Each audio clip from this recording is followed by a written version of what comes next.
आज के इस वीडियो में जानेंगे दोस्तों दुनिया के सबसे बड़े युद्धों में से एक प्रथम वर्ल्ड वार यानी प्रथम विश्व युद्ध के बारे में कि कैसे एक दो देशों के आपसी विवाद से शुरू हुआ देश जो पूरे यूरोप के नक्शा को ही बदल दिया और साथ ही साथ कई अन्य देशों को एक बहुत ज़्यादा प्रभावित किया। इसमें दोस्तों लगभग 2 करोड़ से भी ज़्यादा लोगों की मृत्यु हुई जो कि अलग अलग कंट्री के सैनिक और लोग भी शामिल थे। और इस वीडियो में ये भी जानेंगे कि भारत देश किस तरीके से अपना विश्व युद्ध में भूमिका निभाता है और उसके क्या इम्पैक्ट जो है, क्या प्रभाव भारत देश पर पड़ता है। इसके साथ ही दोस्तों इस वीडियो में हम जानेंगे इसके प्रभाव और इसके मुख्य कारणों के बारे में कि इसकी शुरुआत क्यों हुई और इतने सारे कंट्री क्यों एक दूसरे के साथ लड़े जा रहे थे। दोस्तों चैनल पर नए हैं तो चैनल को सब्सक्राइब जरूर कर लें क्योंकि इस चैनल पर आपको एजुकेशनल वीडियो मिलते रहेंगे। इसकी शुरुआत दोस्तों हम करेंगे औद्योगिक क्रांति से, यानी 18वीं शताब्दी यानी 1700 ईस्वी के बाद जब यूरोप में औद्योगिक क्रांति की शुरुआत हुई। औद्योगिक क्रांति जो विश्व इतिहास की सबसे बड़ी क्रांति में से एक मानी जाती है। एक ऐसी क्रांति जहां पर इंडस्ट्रीज के साथ साथ बहुत सारे मशीनों का विकास हुआ जिसमें स्टीम इंजन, भाप इंजन, वाष्प इंजन, लोहे की बनाने की तकनीक और सबसे प्रमुख उद्योग था वस्त्र उद्योग जो कई सारे देशों के साथ साथ आम लोगों को भी काफ़ी प्रभावित किया। इससे क्या होगा कि जब मशीनों का विकास हुआ तो आम लोग अपने रोजगार से वंचित हो गए। आप इसे सिंपल तरीके से ऐसे समझ सकते हैं कि कोई भी एक किसान जब अपने खेत में काम करता है तो धान के बीज की बुआई से लेकर उसकी कटाई तक और सारा जो मेहनत है वो खुद से करता है। लेकिन आज के दिन ये सारी चीज़ मशीनों द्वारा की जाती है। इसका इम्पैक्ट लोगों पर पड़ता है। इससे क्या होती है कि लोग बेरोजगार हो जाते हैं। अलग अलग मशीनों के विकास से जाहिर सी बात है कि उत्पादन में वृद्धि होगी क्योंकि जो काम एक आम इंसान करेगा और वही काम मशीन द्वारा की जाएगी तो मशीन उस काम को जल्दी से करेगी। तो जब औद्योगिक क्रांति के बाद मशीनों का विकास हुआ तो उत्पादन में काफ़ी वृद्धि हुई। जब उत्पादन बढ़ा तो व्यापार भी बढ़ने लगा एक दूसरे देश के साथ। इससे एक दूसरे देशों के साथ दोस्ती बनने लगी और इसका इम्पैक्ट सभी देशों पर पड़ा और इसके कारण बैंकिंग और मुद्रा प्रणाली की शुरुआत हुई क्योंकि जो पैसे आते थे उसको इकट्ठा करने के लिए बैंकों की जरूरत थी। और फिर शहरीकरण का भी उसी समय विकास हुआ। इससे औद्योगिक पूंजीवाद का उत्पन्न हुआ। औद्योगिक पूंजीवाद का मतलब कि जिस देश के पास ज़्यादा से ज़्यादा इंडस्ट्रीज है, जिस देश के पास ज़्यादा से ज़्यादा रिसोर्स है, उसको औद्योगिक पूंजीवादी देश कहा जाता था। तो औद्योगिक क्रांति की वजह से औद्योगिक पूंजीवादी देश पैदा हुए और इससे उपनिवेशवाद की जो भावना है वो बढ़ गई क्योंकि हर एक कंट्री ये चाहते थे कि दूसरे कंट्री पर कब्जा करके और वहाँ के रिसोर्सेज का हम इस्तेमाल अपने देश में करेंगे और इससे क्या होगा उपनिवेशवाद की भावना जो है वो पूरे कंट्री में फैलने लगी और इसका सीधा संबंध दोस्तों विश्व प्रथम युद्ध से है। इसका सीधा सा प्रभाव विश्व युद्ध पर इसलिए भी पड़ा क्योंकि हर एक देश ये चाहते थे कि हम दूसरे देशों पर कब्जा कर लें और वहाँ की रिसोर्सेज का इस्तेमाल करके हम अपने यहाँ पर इंडस्ट्रीज को बढ़ाएंगे जिससे हम उत्पादन बढ़ेगी और हमारी इकोनॉमी बढ़ेगी। इसलिए भी ये लोग देश दूसरे देशों पर कब्जा करना चाहते थे और इस वजह से इन लोगों के अंदर एक उपनिवेशवाद की भावना आई जहाँ से इन लोगों ने दूसरे देशों पर कब्जा करना शुरू किया। ये हम लोग मोटे तौर पर औद्योगिक क्रांति के बारे में जाना। लेकिन यूरोप की इतिहास समझते हैं 20वीं शताब्दी से। 20वीं शताब्दी से पहले यूरोप 2 भागों में बटा हुआ था। एक ट्रिपल इंटेंट जिसमें फ्रांस, रूस और ग्रेट ब्रिटेन और एक था ट्रिपल अलायंसेस जिसमें ऑस्ट्रो हंगेरियन, जर्मनी और इटली से मिल करके बना हुआ था। ये 2 गठबंधन 20वीं शताब्दी के पूर्व तक चले आ रहे थे लेकिन 20वीं शताब्दी आते आते ये टूट गए क्योंकि उस वक्त वर्ल्ड वार फर्स्ट हुआ जो कि 28 जुलाई 1914 में शुरू हुआ। ट्रिपल इंटेंट में दोस्तों जो ग्रेट ब्रिटेन है, ग्रेट ब्रिटेन का मतलब है इंग्लैंड, वेल्स और स्कॉटलैंड, ये तीनों देशों को मिलकर बना है ग्रेट ब्रिटेन। क्योंकि इंग्लैंड ने 1282 ईस्वी में वेल्स पर कब्जा कर लिया, इसके बाद स्कॉटलैंड 1707 ईस्वी में इंग्लैंड से मिल गया और इस तरह से ग्रेट ब्रिटेन बना। इस विश्व युद्ध के मुख्य 4 कारण बताए जाते हैं जिसमें पहला है साम्राज्यवाद यानी इम्पीरियलिज्म, राष्ट्रवाद नेशनलिज्म और सैन्यवाद मिलिटरिज्म और एक था विस्तारवादी नीति यानी एक्सपेंशन पॉलिसी। लेकिन इस विश्व युद्ध का जो तत्कालीन कारण माना जाता है वो माना जाता है आर्कड्यूक फ्रांज फर्डिनेंड की हत्या। आर्कड्यूक फ्रांज फर्डिनेंड जो कि ऑस्ट्रिया के राजकुमार थे यानी जो ऑस्ट्रिया के सम्राट थे उनके लड़के थे और ये उत्तराधिकारी थे वहाँ के फिर अगले सम्राट बनते। एक बार जब ऑस्ट्रेलिया के सम्राट ने जब बोस्निया और हर्जेगोविना नामक एक द्वीप पर कब्जा कर लिया था तो उसी के यात्रा करने के लिए, उसी को घूमने के लिए ऑस्ट्रेलिया के राजकुमार आर्कड्यूक फ्रांज फर्डिनेंड जा रहे थे अपनी पत्नी सोफी के साथ।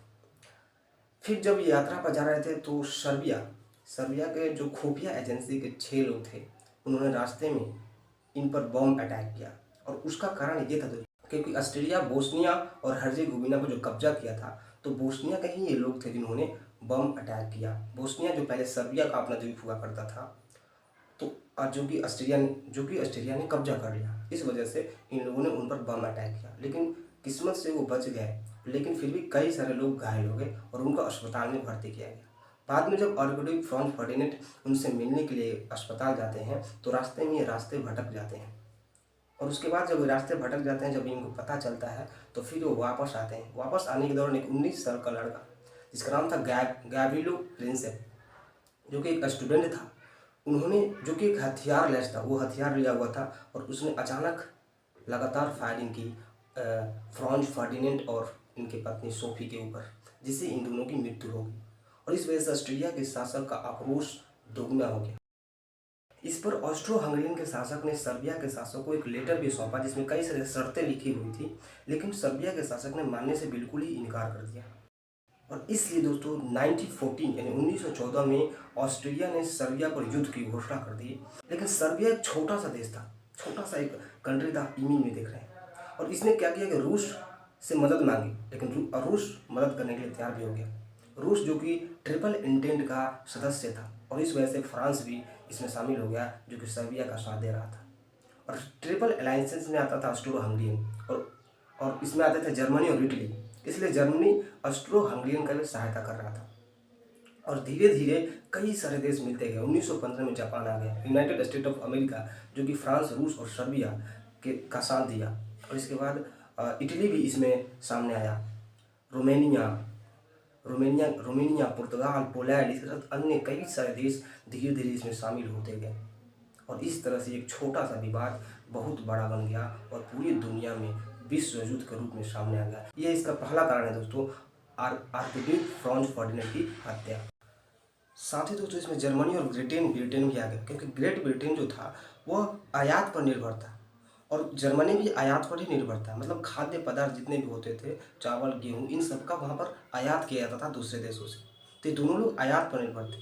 ये दोनों एक दूसरे के विरोध में थे। ग्रेट ब्रिटेन जो कि ट्रिपल इंटेंट का सदस्य था और जर्मनी जो कि ट्रिपल अलायंसेस का सदस्य था, और इस वजह से भी दोनों विरोध कर रहे थे।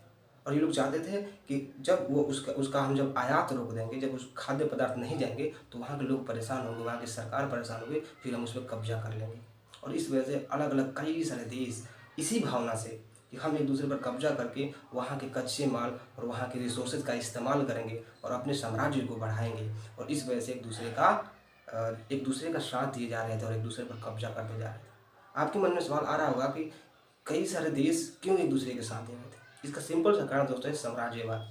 क्योंकि सब लोग यही चाहते थे कि हमारी सीमाएं की बढ़ोतरी हो, और जब हमारे सीमाओं की बढ़ोतरी होगी तो हम यहाँ पर इंडस्ट्रीज बैठाएंगे और दूसरे देशों पर जब कब्जा करेंगे तो वहाँ के रिसोर्सेज का इस्तेमाल भी करेंगे। यही धारणा से दोस्तों इन सारे कंट्रीज ने एक दूसरे का साथ दिया और एक दूसरे के खिलाफ लड़ने के लिए तैयार हो।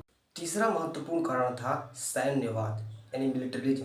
क्योंकि आपको अगर किसी देश पर कब्जा करना है, किसी देश पर आक्रमण करना है, तो उसके लिए आपकी मिलिट्री स्ट्रांग होनी चाहिए। इसलिए सारे कंट्रीज ने अपनी मिलिट्री पर खर्चा को बढ़ा दिया। आप इसे इस तरह से समझ सकते हैं, जो भी बड़े बड़े देश थे, जो फ्रांस, रूस, ग्रेट ब्रिटेन, ऑस्ट्रिया, 1882 में इन लोगों के पास जितनी भी मिलिट्री थी, वो 32 साल बाद यानी 1914 आते आते तक 4 गुना से भी ज़्यादा हो गई। मतलब इन लोगों के पास 10 मिलियन थी तो 44 मिलियन से भी ज़्यादा। और कई सारे बम और कई सारे मशीन गन का इस्तेमाल भी इस युद्ध में हुआ था, और उसी टाइम इन सब का आविष्कार भी हुआ। और साथ ही दोस्तों कई सारे ऐसे भी देश थे जो अपने उपनिवेशिक देश, यानी जहां उन लोगों ने कब्जा कर कर रखा हुआ था, वहां के लोगों का इस्तेमाल भी मिलिट्री के रूप में इस युद्ध में किया। एग्जाम्पल के तौर पर आप भारत को ही ले सकते हैं। प्रथम विश्व युद्ध के दौरान भारत ब्रिटिश का गुलाम हुआ करता था, तो ब्रिटिशों ने भारत के लोगों का भी इस्तेमाल किया और लाखों लोग उस युद्ध में शामिल हुए। लेकिन सवाल यह है कि ये लोग आखिर शामिल क्यों हुए? ये भारतीय लोग और जो भारतीय नागरिक थे, जो भारतीय मिलिट्री थी, वह ब्रिटिश का साथ क्यों दी विश्व युद्ध में? इसका सिंपल सा कारण दोस्तों ये था कि इन लोगों के अंदर, जो भारतीय लोग हैं, इन लोगों के अंदर ये था कि अगर हम ब्रिटिश का साथ देंगे तो ब्रिटिश भी मेरा साथ देगी और हमें स्वतंत्र कर देगी। और जो यहाँ के बड़े बड़े नेता थे भारत के, उनका भी यही मानना था कि अगर हम ब्रिटिश का साथ देंगे तो वो हमें स्वतंत्र कर देगा, या फिर हमें कम से कम स्वशासन का अधिकार तो दे ही देगा। लेकिन इसका जस्ट उल्टा प्रभाव पड़ा। 1919 में जैसे ही ये युद्ध खत्म हुआ, उसके 4 महीने बाद ब्रिटिश द्वारा रॉलेट एक्ट और जालियांवाला बाग हत्याकांड सामने आता है, जो कि हुआ 13 अप्रैल 1919 ईस्वी को। और चौथा कारण था राष्ट्रवाद। उस वक्त यूरोप के सभी देशों में राष्ट्रवाद की भावना पूरी फैली हुई थी और सभी लोग अपने राष्ट्र के प्रति काफ़ी प्रेम दिखा रहे थे। राष्ट्रवाद का मतलब ये होता है राष्ट्र के प्रति प्रेम, लेकिन इसका ये मतलब नहीं होता है कि दूसरे राष्ट्र के प्रति भी आपका प्रेम हो, सिर्फ अपने राष्ट्र के प्रति ही प्रेम होता है। और इसलिए कई सारे देशों के शासकों ने इसी चीज़ का फायदा उठाया और लोगों को मोटिवेट किया कि आपके देश पर जो दूसरे लोग हमला कर रहे हैं, इसलिए आप लोग भी हमारा साथ दीजिए और मिलिट्री में भर्ती होइए और आप लोग भी युद्ध में शामिल हुई। इसी की वजह से कई सारे लोग, अलग अलग देशों के लोगों ने इसमें शामिल होना शुरू किया। 19 साल से लेकर 24 साल के लोगों को भी इसमें भर्ती किया गया और इसीलिए कई सारे लोगों की भीड़ इसमें आई और ये विश्व युद्ध के रूप में सामने आया। और यही कारण था दोस्तों इतने सारे लोगों की मृत्यु होने की वजह से, जिसमें करोड़ों लोगों की मृत्यु हुई। और पांचवा कारण था दोस्तों अंतर्राष्ट्रीय संस्था का अभाव, यानी इंटरनेशनल ऑर्गेनाइजेशन ही कोई नहीं था जो इन देशों के आपसी विवादों को रोक सके, क्योंकि कई सारे देश अपने मनमानी तरीके से इसमें शामिल होते थे और एक दूसरे देशों पर अटैक करते थे और इनको रोकने वाला कोई एक संस्था ही नहीं थी, जो कि आज है।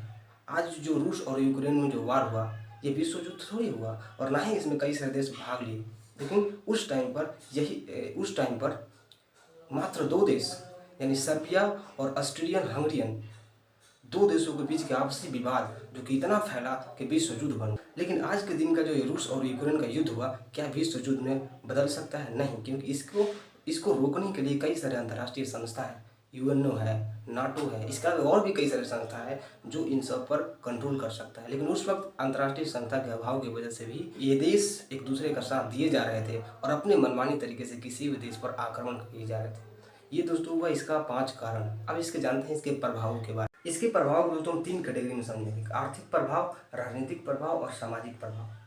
शुरुआत करते हैं आर्थिक प्रभाव से। आर्थिक प्रभाव में हम 2 देशों का एग्जाम्पल लेते हैं, ग्रेट ब्रिटेन और जर्मनी। ये 2 ऐसे कंट्री थे जिन्होंने अपनी अर्थव्यवस्था से प्राप्त धन का 60% इस युद्ध में ही गंवा दिया था। और ये तो एग्जाम्पल सिर्फ 2 देश का है, इसके अलावा और भी कई सारे देश थे जिन्होंने अपनी अर्थव्यवस्था का मतलब 50% से भी ज़्यादा धन इस युद्ध में गंवा दिया था। और इसका असर उन लोगों की इकोनॉमी पर पड़ा और इस तरह से देश कर्ज में डूब गया। और इससे क्या हुआ दोस्तों, जब देश एक कर्ज में डूब गया तो पैसों की जो छपाई है उस देश में बढ़ गई, और जब पैसों की छपाई बढ़ गई इससे महंगाई उत्पन्न हुआ, जिसे मुद्रास्फीति के नाम से जानते हैं। मुद्रास्फीति का मतलब होता है महंगाई, मतलब महंगाई का बढ़ना ही मुद्रास्फीति है। क्योंकि दोस्तों ये देश जो है वो कर्ज में डूब गया और कर्ज को चुकाने की वजह से अपने पैसों की छपाई बढ़ा दी और उस देश में महंगाई उत्पन्न हो गया। दूसरा प्रभाव है राजनीतिक प्रभाव। ये पिक्चर देखिए, प्रथम विश्व युद्ध के दौरान का पिक्चर है, यानी 1914 से पहले का पिक्चर और प्रथम विश्व युद्ध के बाद का ये पिक्चर है।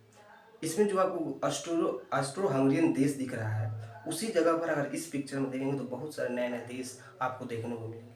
यह है राजनीतिक प्रभाव, जिससे कई सारे नए नए देशों का जो है अस्तित्व सामने आया, जिसमें तुर्की, यमन, इसके अलावा और भी कई सारे कंट्री है जो आप पिक्चर में देख रहे हैं। और साथ ही साथ कई सारे देशों के सरकार भी बदल गई। जैसे रूस में पहले जार निकोलस द्वितीय का सत्ता थी, जो प्रथम विश्व युद्ध के दौरान खत्म हो गई और बोल्शेविकों ने रूस की सत्ता पर कब्जा कर लिया और कम्युनिस्ट सरकार की स्थापना कर दी। और इसी तरह कई सारे देश इससे प्रभावित हुए।